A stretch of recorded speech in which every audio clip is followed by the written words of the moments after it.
এখনই এই পরিস্থিতিতে এখনই আপনার শুরু হয়ে গেছে তাদের কিভাবে অর্থকড়ি কামানো এবং কিভাবে তারা নির্বাচনকে কলুষিত করা যায়। আমলারা যদি দুর্নীতি না করে তাহলে রাজনীতিবিদরা কিন্তু দুর্নীতি করতে পারবে না। আমলারা যদি দুর্নীতি করে রাজনীতিবিদরা দুর্নীতি করবে।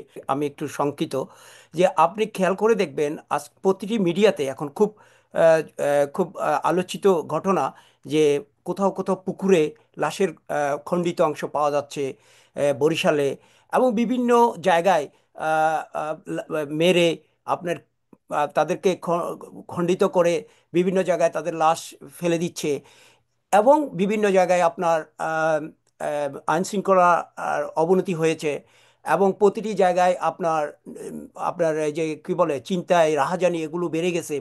তারপর আপনার দেখেন আপনার এই যে যৌথ বাহিনী দুর্নীতি করছেন। তারপর দেখেন আপনার যুবদলের নেতাকে মেরে ফেলতেছে কুমিল্লায় কোথাও জানি। তো এই যে ঘটনাগুলো ঘটনা প্রবাহগুলো চলতেছে, তাহলে এই প্রেক্ষাপটে এসে আপনার স্বৈরাচারী সরকারের যে আমলের যে প্রেক্ষাপট সে তার থেকে কোনো অংশে মানে খুব ভালো অবস্থায় আছে তা কিন্তু না। একটা আপনার হিসাব আজ থেকে তত্ত্বাবধায়ক সরকার আসার পর থেকে এই পর্যন্ত হাজারের উপরে মারা গেছেন আর কি। মানে আপনার বিচার বহির্ভূত হত্যাকাণ্ড ঘটেছে। তো এই যে ঘটনাগুলো থেকে কি বোঝা যাচ্ছে যে বাংলাদেশের বর্তমান প্রেক্ষাপটে বাংলাদেশের আইনশৃঙ্খলা পরিস্থিতি কোনো রকমই আমাদের আসলে সহনশীল পরিস্থিতিতে নাই। তাহলে এখন নির্বাচন দিবেন আপনি, তাহলে নির্বাচন দিবেন, নির্বাচনের আপনি যে সংস্কারের কথা বলছেন সে সংস্কারটা তাহলে কি হবে নির্বাচনে? যে আপনি বলছেন যে আগের যে কোটি কোটি টাকার যে যে যে নির্বাচনী দৌরত্ব, সেই কোটি কোটি টাকার দৌরত্ব কালকে হাসনাত বোধহয় আপনার প্রোগ্রামে বলছিলেন যে এসপিকে 1 কোটি টাকা দিয়ে কিনা, ওকে 1 কোটি টাকা দিয়ে দেয় 10 কোটি টাকা। আমাকে একজন এক সিনিয়র বড় ভাই বলছিলেন, আমি এক জায়গায় নমিনেশনের জন্য চেষ্টা করছিলাম, ভাই 10 কোটি টাকা না হলে তুই পারবি না। তো তাহলে কথাবার্তা বোঝা যাচ্ছে যে যে আপনি নির্বাচনী সংস্কারটা কোন জায়গায় নিয়ে আসছেন, এবং আপনার নির্বাচন সুষ্ঠু এবং সুশৃঙ্খল করার জন্য যে সিসিটিভি ক্যামেরা, যেমন আমরা ইউকেতে আসি, আমরা ইউকেতে যখন নির্বাচনে ভোট দিই শুধু ভোটের জায়গাটা সিসিটিভি ক্যামেরার মধ্যে না, শুধু ভোটটা প্রদান করে দিয়ে চলে আসবেন, সম্পূর্ণ রুমটাকে তারা সিসিটিভি ক্যামেরার আওতার ভিতরে রাখে।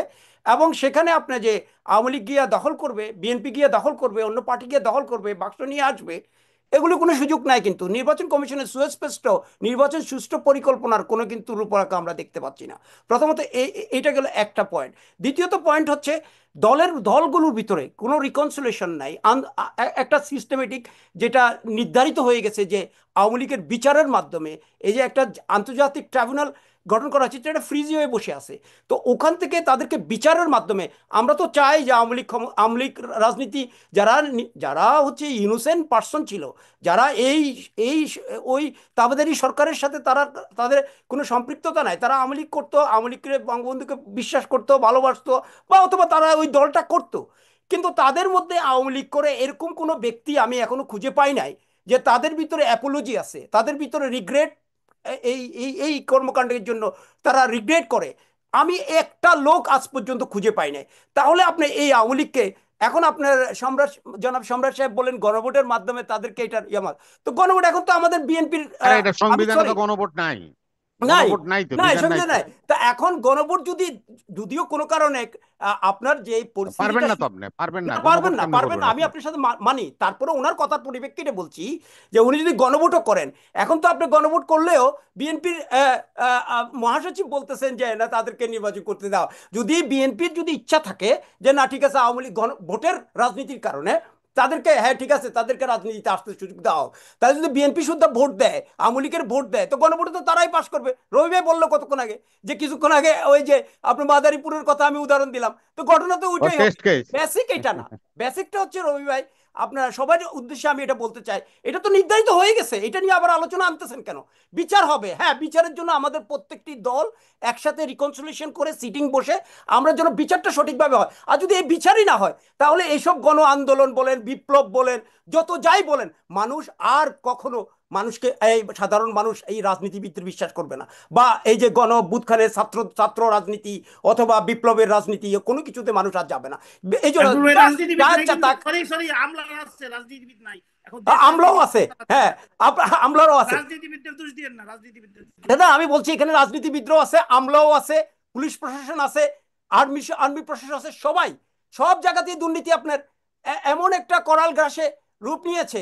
আপনি যদি দুর্নীতি এবং সততা নির্মূল নির্মোহ না করতে পারেন, তাহলে কিন্তু আপনার রাজনৈতিক গুণগত পরিবর্তন আনতে পারবেন না, কখনো আনতে পারবেন না।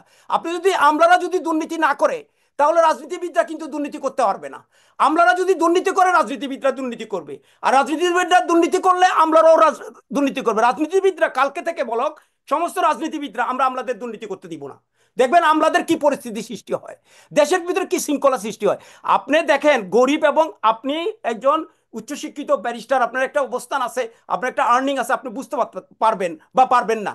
আপনি একটা সাধারণ জনগোষ্ঠী, যে আপনার দ্বীপ অঞ্চলে, আমার এলাকা সন্দ্বীপ, সেখানে জনগোষ্ঠী, ওখানে যদি আপনি যায় দেখেন, দেখবেন একটা সাধারণ একটা মানুষ তার উনুন জ্বালানোর জন্য হচ্ছে ও সেওয়া মাছ বলে, ওগুলো নিয়ে এসে কোনো রকম ভাজা ভুজা খাচ্ছে সে। তো এখন গরিব এবং ধনীর মধ্যে যে বৈষম্য, আপনার এত পরিবর্তন, এত অবস্থানে চলে গেছে রাজনীতিবিদদের মধ্যে, সাধারণ মানুষের যে বৈষম্য, যে রাজনীতি করতেছে, যারা রাজনীতি করতেছে তাদের এত অর্থকরী করতে আসছে, এগুলো কিন্তু, আমি কিন্তু কোনো স্পেসিফিক কোনো রাজনৈতিক দলের কথা বলছি না। আমি বলছি যে যে মোরাল, যে কনভেনশনাল আমাদের রাজনৈতিক কালচার, সে জায়গাগুলোতে যদি আমরা যদি অ্যাড্রেস না করি, আমরা যদি নিজেদের পরিবর্তন না হয়, আমি যদি আমার ব্যক্তিগত যে সততা, আদর্শ, এবং আমার যদি পার্সোনাল যে, এটাকে কি বলে, প্যারামিটার, আমি যে সৎ মানুষ, এই পার্সোনাল প্যারামিটারটা যদি আমি যদি এনশিওর করতে না পারি, তাহলে আমি জনগণের কাছে ভোট চাইতে যাব, ভোট বাংলাদেশের মানুষ দিবে, এবার যে নির্বাচন সুষ্ঠু করবে, এইটার যে নিশ্চয়তা তারা দিচ্ছে, সবাই বলতেছে। আমি একটা নির্বাচন কমিশনের একটা উদাহরণ দিই। সে নির্বাচন কমিশন মুন্সিগঞ্জ, সরি, সেটা হচ্ছে সুনামগঞ্জে, সুনামগঞ্জের নির্বাচন কমিশনে যে যারা নির্বাচন যে যে আপনার থানা নির্বাচন অফিসার যিনি আছেন, ইনি এবং ডাটাতে যিনি এন্ট্রি করেন, দুজনে মিলে পয়সা খেয়ে, মানে অন্যের তথ্য দিয়ে তারা কিন্তু ভোটার রেজিস্ট্রেশন করতেছে। টেলিভিশন নিউজগুলো পর্যন্ত এটা প্রচার হয়েছে। তাহলে আপনি এখনই এই পরিস্থিতিতে, এখনই আপনার শুরু হয়ে গেছে তাদের কিভাবে অর্থকরী কামানো, এবং কিভাবে তারা নির্বাচনকে কলুষিত করা যায়। এটা যদি এবার যে সামনের দিনে যে নির্বাচনটা আসছে, এটাকে কলুষিত করার জন্য, এবং বিরাট বড় একটা চক্র কাজ করবে, আওয়ামী লীগের যে পেশিবাদী চক্র চারিপাশে জাগ্রত আছে, এটা কিন্তু বিরাটভাবে কাজ করবে। আমি জনাব সম্রাটের একটা কথা, আমি একটা উদ্ধৃত করে বলতে চাই, যে আপনি জি, খেয়াল শেষ করে করুন। দেখবেন, আপনার যে ডক্টর ইউনূস সাহেবের বা তত্ত্বাবধায়ক সরকারের বদনাম করতেছি আমরা সবাই সবাই মিলে, এখানে দুর্নীতিবাজ, এই যে আমাদের আশরাফ ভাই বলে গেছেন, আমি জানি আশরাফ ভাই যেটা বলছেন, এটা আমি অনেক নিউজ আমার কাছেও আছে, যে তত্ত্বাবধায়ক সরকারের অনেকে দুর্নীতির মজ্জ হয়ে গেছে।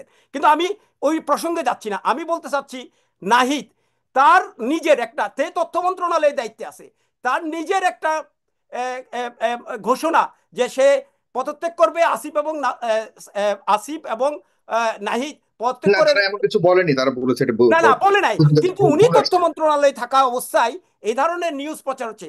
জনাব মতিউর রহমান সাহেব বলতেছিলেন কালকে একটা আলোচনায়, জনাব সাংবাদিক, শ্রদ্ধেয় সাংবাদিক মতিউর রহমান সাহেব বলতেছেন, পত্রিকাগুলি কেন লিখতেছে না, কোন পত্রিকায় কিন্তু এই দুর্নীতির কথা, স্বজনপ্রীতির কথা, কোথায় কি হচ্ছে, এবং রাষ্ট্র, আমাদের রাষ্ট্র কাঠামোর মধ্যে যে অসঙ্গতিগুলি, বা আমাদের এই যে যারা হচ্ছে ওই যে আপনার সচিবালয়ে জি। আছেন, তাদের ভিতরে অসঙ্গতিগুলি, পত্রিকাগুলি কেউ লিখছে না। সাংবাদিকদের ভিতরে অর্থকরী কামানোর এক পক্ষ কামাইয়ে গেছেন, আরেক পক্ষ এখন রেডি হচ্ছেন যে তারা কিভাবে এদেরকে তেলবাজি করে কিভাবে পয়সা কামাবে। যদি এই পরিস্থিতি হয়, তাহলে আপনি বাংলাদেশকে উদ্ধার করবেন, কার কাছে দিবেন আপনি? বাংলাদেশ, বাংলাদেশ কোথায় যাবে? তাহলে এই বাংলাদেশ কখনো আপনার শান্তি আসবে না। এই বাংলাদেশের গরিবরা গরিব থেকে যাবে, বড় লোকরা বড় লোকই হবে, রাজনীতিবিদরা তাদের কাছে, সাধারণ জনগণ তাদের কাছে জিম্মি হয়ে থাকবে। জি। এই হচ্ছে বাংলাদেশের প্রেক্ষাপট। আমি আর ধন্যবাদ। কিছু, থ্যাংক ইউ ভেরি মাচ। ধন্যবাদ। ইসমাইল সম্রাট, সংস্কার এবং নির্বাচন নিয়ে এখন আবারও তুলনামূলক কথাবার্তা চলছে। আপনার কথা শুনে শেষ করি। প্রিয় দর্শক, আপনারা অনুষ্ঠানটিকে শেয়ার করবেন। আমি একটা মিনিট, আমি একটু ভুলে গেছিলাম, ওই সম্রাট ভাই যেহেতু কথা বলবে, একটা মিনিট, আমি বলছিলাম যে এই সরকারের ভিতরে তিনজন কিন্তু বৈষম্যবিরোধী ছাত্র আন্দোলনের নেতা রয়ে গেছেন। আসিফ নজরুল সাহেব রয়েছেন, গুরুত্বপূর্ণ অনেকগুলি ব্যক্তি রয়ে গেছেন, শুধুমাত্র আমরা ডক্টর ইউনূস সাহেবকে কেন বদনাম করছি? আর যারা পারতেছে না তাদেরকে কেন আমরা বাদ দিচ্ছি না কেন? আর এই জি। তিনজন কি করতেছেন? তারা কি আঙ্গুল জি। চুষতেছেন? তার নিজের তথ্য মন্ত্রণালয়ে বিভ্রান্তিকর তথ্য ফ্লাশ করতেছে ওনাকে নিয়ে, সেই ওনার কোনো কন্ট্রিবিউশন নাই ওখানের মধ্যে, তাহলে কি হলো? শুধুমাত্র ইউনূস সাহেবের দোষ দিয়ে কি করব আমরা?